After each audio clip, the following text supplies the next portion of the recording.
Welcome back to Fundamentals of English Grammar. This is Dr. R.S. Maurya. We are here in current phrases again, and today we have a very important but very interesting phrases that we use daily in life. So let's see the ins and outs. The ins and outs means complete information. जैसे आप किसी घर में रह रहे हैं तो किराए पर रह रहे हैं, लेकिन आपसे बहुत नज़दीक का रिश्ता है, तो आप वहाँ जाते हैं, चाय पीते हैं, उनके कितने बच्चे हैं, उनके अच्छा वही नहीं, फिर उनके रिसोर्सेज क्या हैं, इनकम के क्या रिसोर्सेज हैं, उनके पास कितना पैसा है, कितना, ये सारी चीज़ों की इंक्वायरी रखना, और वो उनका किन लोगों के साथ मिलना जुलना होता, all these things are related to this ins and outs.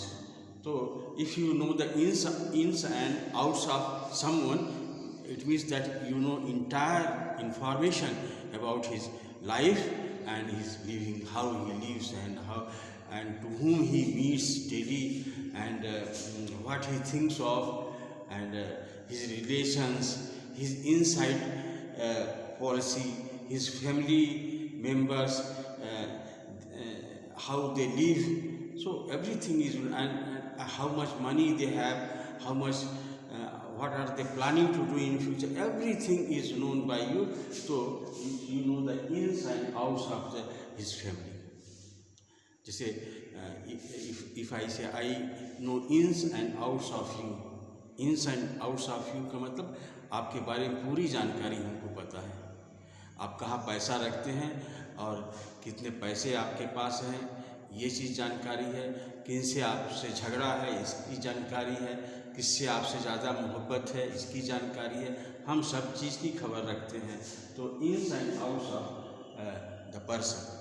तो अगर हमको कहना होगा कि हम आपके बारे में सब जानते हैं, तो I know the ins and outs of you, ins and outs of you. So that is ins and outs. अच्छा, a rainy day.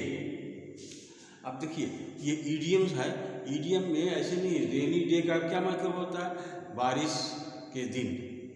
तो इसका मतलब इस मीनिंग में नहीं है, कुछ मीनिंग में नहीं है, बारिश का दिन नहीं है, ये मुसीबत के दिन है, मुसीबत के दिन. रेनी डे मतलब होता है कि of course rainy day is there, and then in rainy day you cannot do anything, just you lay inside, just you remain inside, and then you have to take food, you have to do so many things, daily use, daily expenditure is required, so where will you get.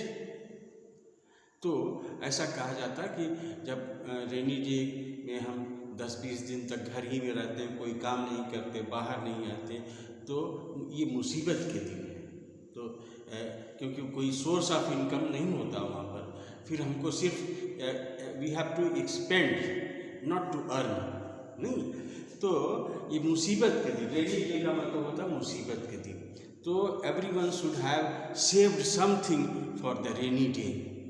हर आदमी को अपनी मुसीबत के दिनों के लिए कुछ पैसा बचा कर रखना चाहिए. There should be some bank balance, और there should be some savings for rainy day, for the rainy day. तो ऐसा ये प्रैक्टिकल चीज़ है और अच्छी चीज़ है कि आप कुछ पैसा बचा के रखें, क्योंकि हर समय आपको एक जैसा मौसम नहीं होता, मौसम चेंज करते हैं, और फिर कभी आप जो है अच्छे स्थिति में हो सकते हैं, कभी बुरे वक्त में भी हो सकते हैं. तो यू शुड सेव मनी, और you should have good saving for your rainy day, मुसीबत के दिन. इसका मतलब हो गया मुसीबत के दिन. और फिर आगे बढ़ते हैं out and out. Out and out का मतलब होता है पूरी तरह से, पूरी तरह से. जैसे he is a dishonest fellow out and out. वो जो है बेईमान आदमी है, पूरी तरह से बेईमान है. मतलब every time he tells a lie, every time he wants to cheat someone, every time his mindset is polluted. So आप उसको कह सकते हैं he is a dishonest out and out. वो जो है बेईमान है पूरी तरह से। आउट एंड आउट का मतलब होता है कम्प्लीटली, तो इसको इस तरह से आप यूज़ कर सकते हो, कम्प्लीटली, पूरी तरह से। आउट एंड आउट मीन्स पूरी तरह से, completely. You can use it out and out, ठीक है। A red letter day, a red letter day आप स्कूल में पढ़ें कि 15th August is a red letter day for our country. तो ये राष्ट्रीय दिवस हो सकता है, खुशी का दिन हो सकता है, और ये ऐसा दिन हो सकता है कि जिसकी हमको बहुत दिन से उम्मीद थी। We have hoped for, we have wished for. तो जिसके लिए हमने कई सालों से जो है वो लड़ाइयाँ लड़ी, तो वो दिन को हम बोलते हैं रेड लेटर डे। जैसे 15th August 1947 when Pandit Nehru gave a lecture कि हमारा देश ट्राइस्ट विथ डेस्टिनी, हाँ, कि जब पूरा संसार सो रहा है तो मेरा देश जग रहा है। ये पंडित नेहरू ने स्पीच दिया है, बहुत अच्छी स्पीच है। तो उसको बोलते हैं रेड लेटर डे। 15 अगस्त के नहीं, 14 अगस्त के रात में दिया था, 12 बजे रात में उन्होंने दिया था। when the British decided to leave the country and India became free, and Pandit Nehru got the opportunity to address himself to the entire nation. That was the historic lecture for him, और हम उसको बोलते हैं red letter day. ऐसे दिन को हम red letter day बोले, खुशी का दिन, जो वैसे दिन जिसकी हमको चाहत थी, जिसको हम चाहते थे कि मिले जल्दी से, तो उसको बोलेंगे red letter day. And then pros and cons, pros and cons, pros और कॉन्स बोलते, जैसे कि कोई हम जब हम कोई किसी चीज़ का जो है एक पक्ष नहीं होता है, जो हमारा एटीट्यूड होना चाहिए वो बैलेंस एटीट्यूड होना चाहिए। किसी मामले को हम उसके दोनों पक्ष को देखते हैं, उसके पॉजिटिव एस्पेक्ट क्या हो सकते हैं, उसके निगेटिव एस्पेक्ट क्या हो सकते हैं, नहीं, तो उसको बोलते हैं प्रॉस एंड कॉन्स।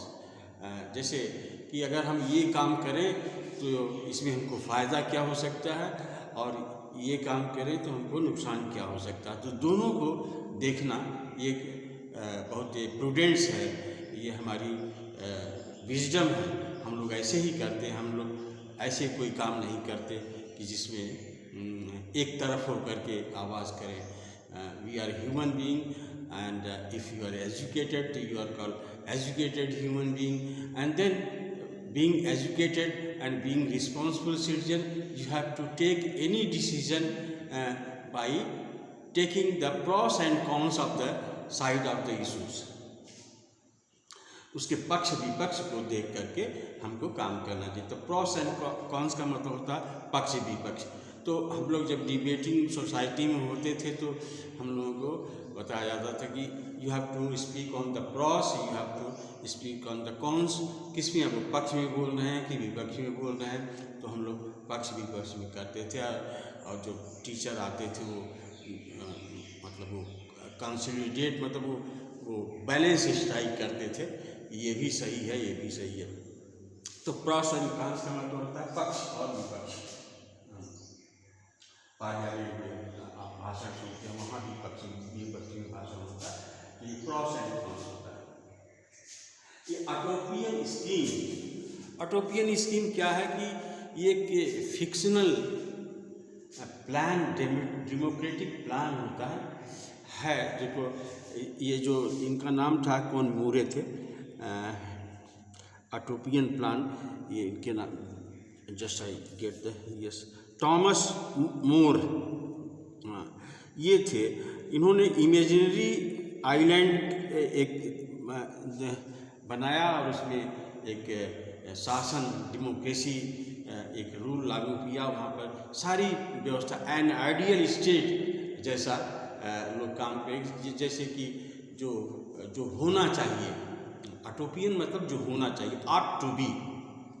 जैसे आदमी है, अगर वो सब लोग मिल कर रहे तो क्या होगा, धर्म नहीं हो अगर तो तब क्या होगा, आदमी आदमी में कोई फ़र्क नहीं होगा, जात नहीं होगा तो क्या होगा, आदमी आदमी में कोई फ़र्क नहीं है, आदमी अपने को बांटता चला जाता है। सबसे खराब आदत जो आदमी में होती है वो अपने को बांटने की, और बांट करके अपने ही, ये ऐसी बात नहीं अंग्रेज़ों का ही नहीं है कि अंग्रेज़ जो है वो डिवाइड एंड रूल जानते थे।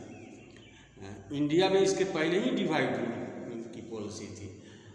बहुत से लोग हैं, जितना ज़्यादा बांट सको, सेक्ट में बांटो, भगवान को बांटो, धर्म को बांटो, जाति को बांटो, तो बांटने ही का काम, जोड़ने का काम नहीं करते। तो अटोपियन में जोड़ने का काम करते हैं, आदमी आदमी से जुड़े, सब लोग सरकार को माने, सब लोग, तो एक आइडियल स्टेट होगा, चोरी नहीं हो, डकैती नहीं हो, सब लोग फ्रीडम हो, तो इसको बोलते हैं अटोपियन। तो ये फिक्शनल इमेजिनरी कंडीशन है जिसमें कि जिसकी चाह सबको लोग होता है। ये पॉलिटिशियंस आते हैं, हम ऐसा बनाना चाहते हैं, हम ऐसा बनाना चाहते हैं, जिसमें राम राज्य जैसी कल्पना, अटोपियन को ऐसे भी समझ सकते हैं जैसे राम राज्य की कल्पना किया गया है, ये भी फिक्शनल ही है, लेकिन but it has been imagine, दैविक भौतिक तापा राम राज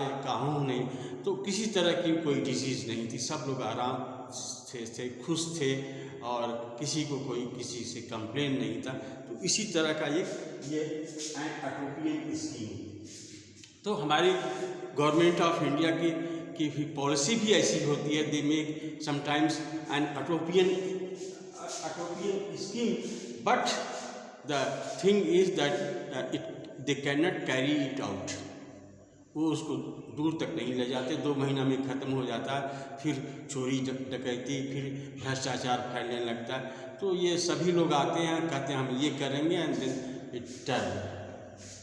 तो everybody shows us an utopian scheme, but it doesn't work for a long time, and with the result we suffer.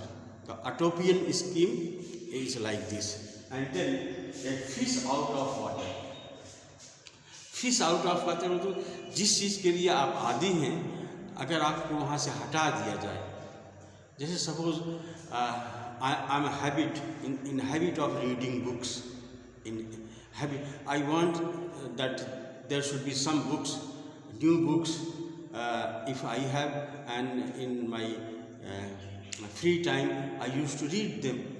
So if you remove the books from me, I will be fish out of water.